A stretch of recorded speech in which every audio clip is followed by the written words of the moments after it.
Hello, I'm Ed Rabyd, otherwise known as the Rabyd Atheist, a former pastor turned atheist, now compassionate anti-theist. Welcome to my channel. Feel free to like or dislike the video as you see fit, so feel free to hit those buttons. Feel free to comment below, and I would appreciate it if you would subscribe to the channel and hit your notification bell for more content as it is released. And also free to share my videos as much as you like. The purpose of this channel is educational in regards to deconversion and atheist issues, and politics, Bible, theology, philosophy in relationship to those issues. Today is one more of my deconversion videos. I don't really label these. I try to make them very topical. But I want to go forward and have a discussion on how my viewpoints on sex, gender, and gender roles have changed. Now, I'm going to hit the low-hanging fruit first, which is the gender roles one. I think if you look at most religions, there's usually very clearly defined gender roles. And for the purposes of the discussion, I suppose I should define a few terms. Gender roles is the role that people expect from you in society, as far as what your role in society is based on what gender you are, which we'll get to that in a minute. But your role in society, when it's defined by your gender, gets very interesting. When I talk about gender itself, we usually use femininity, masculinity, and there's a whole debate on how strong or weak those things can be. And I'm going to talk about that a little bit today, but I'm actually this is something I'm still investigating a lot. So I'm kind of, sitting on the fence trying to figure out what the lay of the land is. And unfortunately, this discussion seems to generate a lot more heat than light. So when I want to talk about it, but gender roles, I think, are a little bit more easier to hit. And then when I talk about sex, I'm talking about biological sex. I'm talking about XXXY, and there are very few variants to that. If I pull out your genetic code, I'm going to get one of those two things 99.999% of the time. So that's kind of when I'm talking about that. So when I talk about your sex, I'm talking about your biological sex.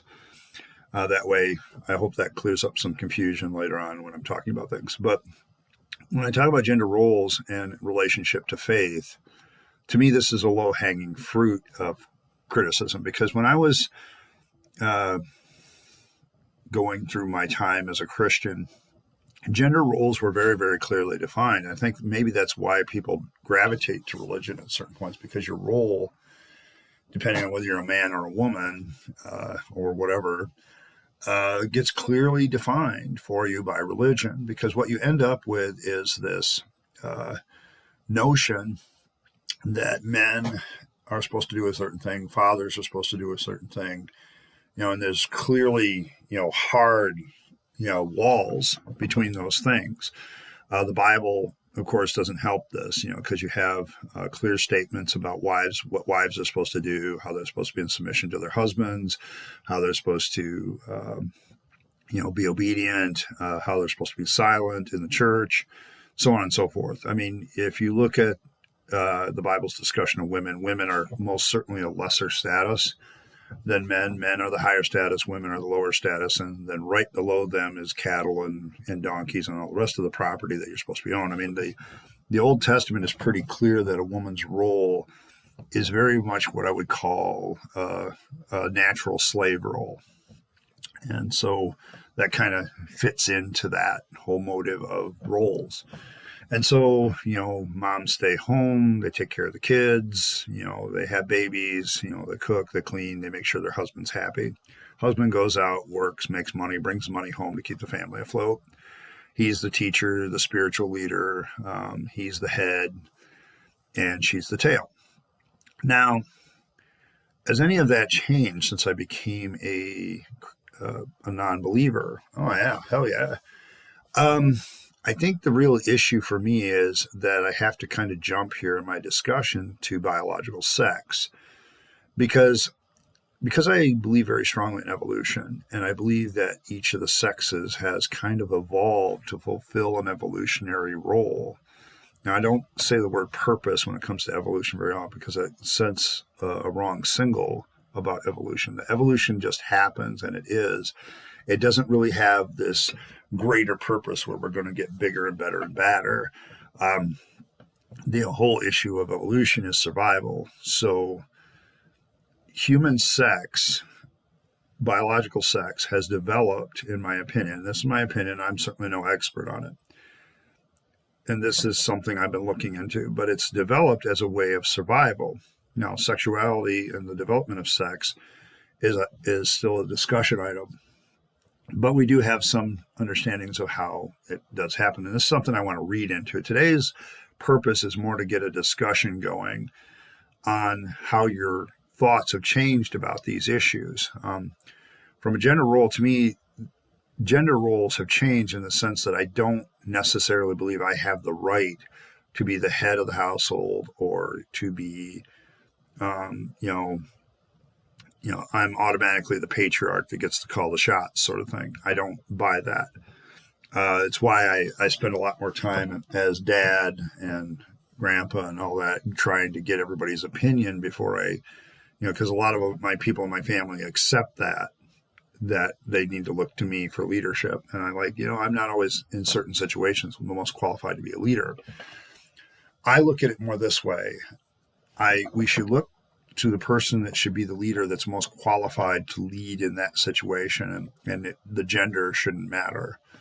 If a woman has a great deal of knowledge about a certain topic and they're the ones that should be in charge of that moment, then that's the way it should be.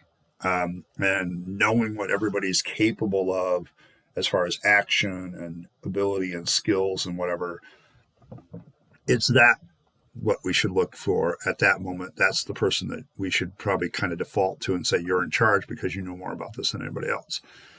Gender shouldn't matter. Okay, so I don't get into the whole man's the head, woman's underneath him. This is a protective covering. And you're trying to create this idea. And it uses, the thing about that religious aspect is it uses a woman's natural desire, I suppose, for security, or maybe everybody's desire for security. And we just seem to think it's more present in women or not. I'm not really sure if there's a study about that. But in religion, it kind of uses, if I stay under Christ and I stay under my husband, then I'm safer. That's not necessarily so if your husband's an abusive ass. So that's kind of the issue there. I saw that a lot in my ministry where people would use that headship principle to be abusive to their wives. Basically, you're lesser, I have to protect you, things like that.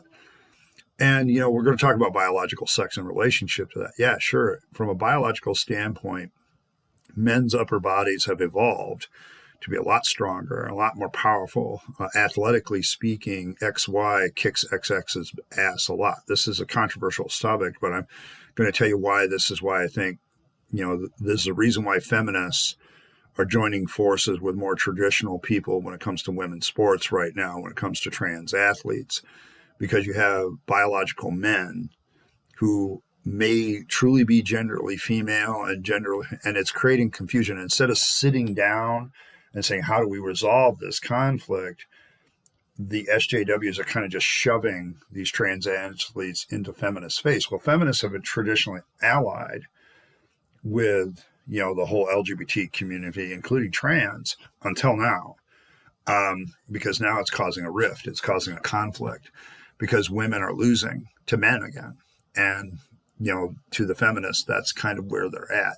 So that's kind of, an issue that is prevalent. I guess I want some thoughts on that. I have my own thoughts on it, but I'm always willing to change if somebody gives me some good information and good stuff with that.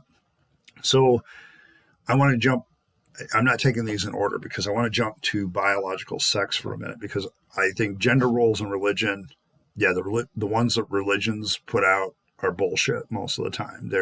It's more about, most of the time, particularly with Abrahamic religions, it's about men maintaining their dominance over women, okay, which I don't think should exist anymore. There's no biological reason necessarily to say that one should rule over the other.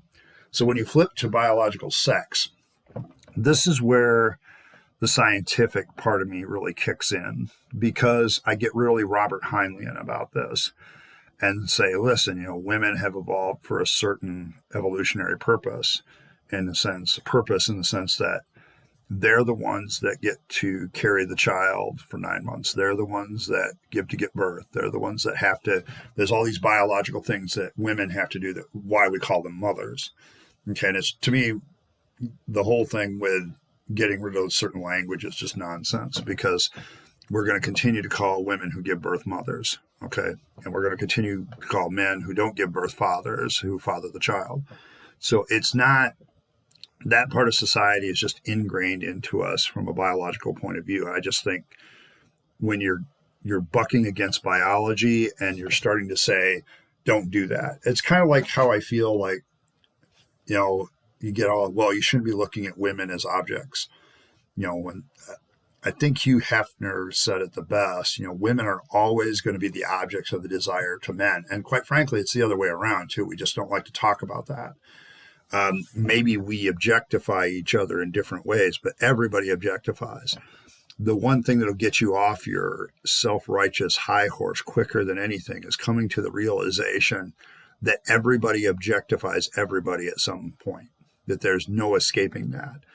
Sooner or later, you look at somebody as somebody that can do something for you as an object, or they're an obstacle in your way, instead of recognizing their humanity and looking at them as a human being. It takes a little bit of effort to look at somebody as a human being instead of an object.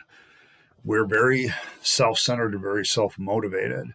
So when we see other people, we're always judging them based on survival instincts. So when you see a guy check out a woman's ass as she walks by, or vice versa, because I've seen it both ways, that's a biological thing to me. It's not something that's abnormal. It's not something that, oh, you're wrong, you shouldn't do that. We check each other out.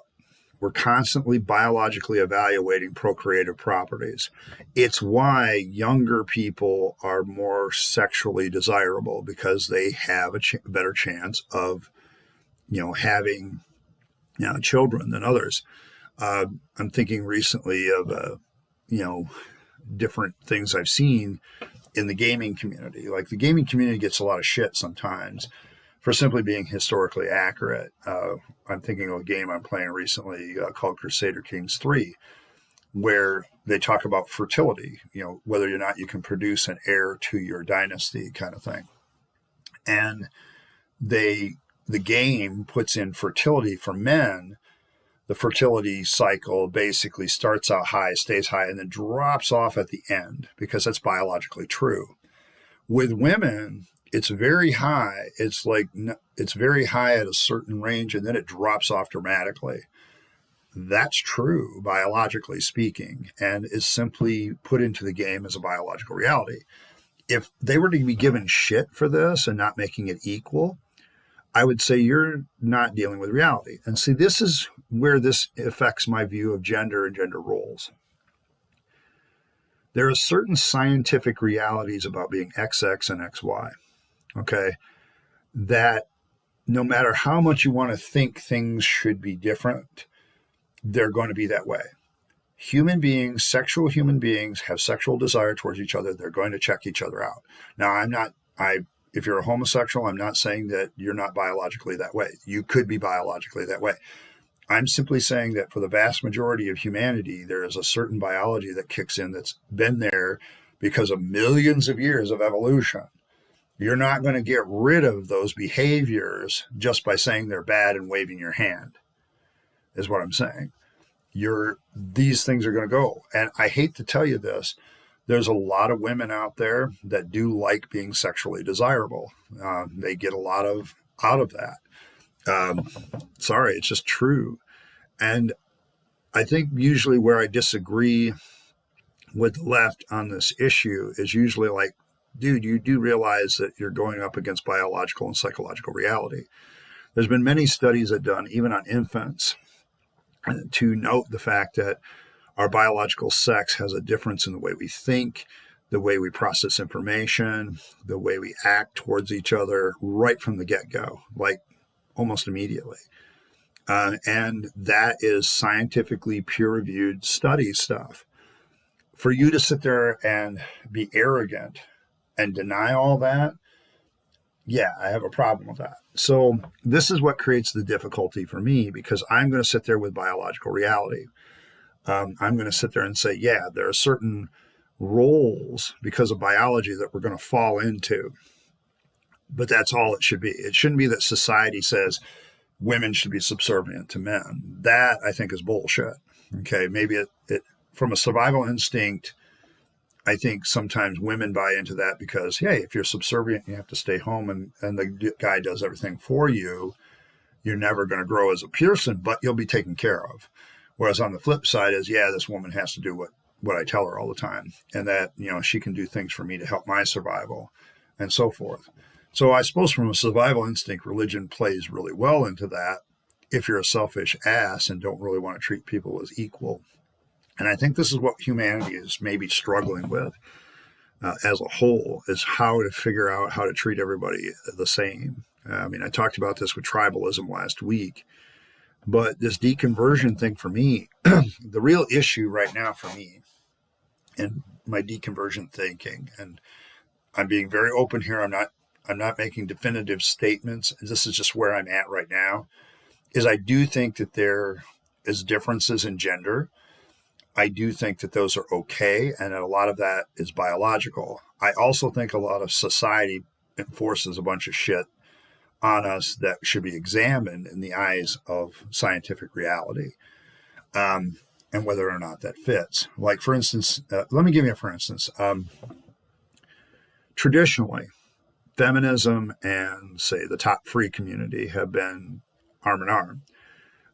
One of the reasons top freedom exists is they say, listen, a guy can walk down the street without a shirt. He's not going to get arrested. If I walk down a street, I get arrested. Why? Because my boobs are showing. And I said, well, this guy's got bigger boobs than I do. Why is he not getting arrested? And it's really a cultural thing. It's nothing, there's nothing evil about a woman's chest or a man's chest. It's just, this is a cultural thing. And what the top freedom traditionally people have complained about is this is inequality under the law. And some of them will even tell you, I don't care. If you're going to make me wear a shirt in public, then you need to make him wear a shirt in public. And it should be just as much of a stigma. Or we need to go the other direction and let women be topless in public and just not think any more of it than a man doing it. Okay. So that has been around for a long time. All of a sudden, I saw a recent report where some of these gender people were attacking women breastfeeding in public, saying that it was genderly problematic. Breastfeeding is a biological action of a mother trying to preserve her young. It has been ingrained in us for millions of years of evolution for women. You're not going to get rid of it just by saying it's wrong. And to put a stigma on it that it's somehow problematic, that seems to be contrary to what liberalism has been fighting for, which is equality. So which is it? Do you want equality where everybody can do what they want and be what they want? Or do you want to impose certain rules on gender inequality that are just as bad as the religious people? To me, some of the things that are being said about gender and gender roles are just as terrible as the religious stuff I used to hear. Only now you're like, oh, men shouldn't do this. Women shouldn't do that. How about this? This is my real libertarian response. Why don't you let people explore their own gender, explore what they want to be, and do it in such a way that allows them the freedom to figure this out for themselves instead of enforcing what you think is right on everybody in all of society. Okay, this is still a subject that is subject to a lot of research. It's still something we're trying to figure out. I think the biological sex thing we're getting really down. It's the gender roles things that still needs a lot of work. And to come down hard, you're wrong and you need to change your ways on this, I think is really, really bad right now because it's not leading to a very open discussion on the issue. Because I do think gender is a little bit more complicated than, black and white. But at the same time, I recognize from a biological standpoint, 97 to 98% of us fall right or left, XY, and we stay there because we're comfortable there. I'm XY and I'm very comfortable being XY. I'm very masculine. My feminine side is very small. I'm okay with that. I wish other people were okay with that. Okay. There's certain people, on the left that are very uncomfortable with a man who's comfortable being a man. And I think that's wrong. I think that's just as wrong as the whole religious women submit to your husbands thing. So, when you're starting to impose a gender role of your own, well, I don't like the current gender role, so I'm going to impose my own. That's equally wrong. How about you let people follow their other things their way, figure out what their own role is based on their gender, figure out what their own gender is, and then just leave them alone. Okay? They're still exploring. And if people are strong heterosexual, leave them alone too. That's perfectly normal for them. We need to kind of sit there and take a step back here, because I think a lot of what's happening on the left, where they're attacking this thing like the trans athlete thing, needs to really be looked at a lot closer by people that are going to set aside their political biases and say, what is biological reality here and what is going to happen? Something needs to be done there before we really get into this whole, it needs to be a true, genuine discussion and examination.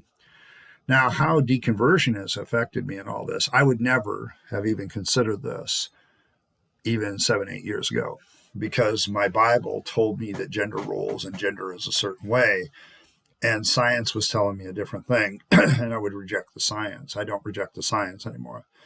But at the same time, in embracing the science, I have to kind of look at the left and the right at times and go, you're both equally wrong with the gender roles thing. Because biology is going to define a lot of that for us, whether we like it or not. And accepting the biological reality is hard sometimes, because our minds think this should be a little bit more fair and this should be a little bit more this way. But biologically, when you're dealing with biological reality, you're talking about millions of years. And when we're talking about trying to correct social injustices at present, we're talking little bitty time span. And the one is going to outweigh the other in its influence on human behavior. So I'm really still struggling with this one. So please don't jump all over me, because I'm still coming to terms with this. And this is why this is a deconversion issue. Because even after my political science degree and sitting in a whole bunch of social studies classes, I still have a lot of questions. So if you have some comments or questions or things that need to be answered with this issue, leave them below, and maybe we'll address them on Rabyd Ramblings in a couple days. I want to thank everybody for stopping by. I appreciate you listening to me pontificate on this a little bit. And hopefully maybe we'll generate a little bit more light than heat in the comments, because that's what I'm looking for. So once again, thank you for stopping by. And hopefully I can convince you to be a rabid atheist like myself. In the meantime, this is Ed Rabyd, also known as the Rabid Atheist, signing off and wishing you a good day.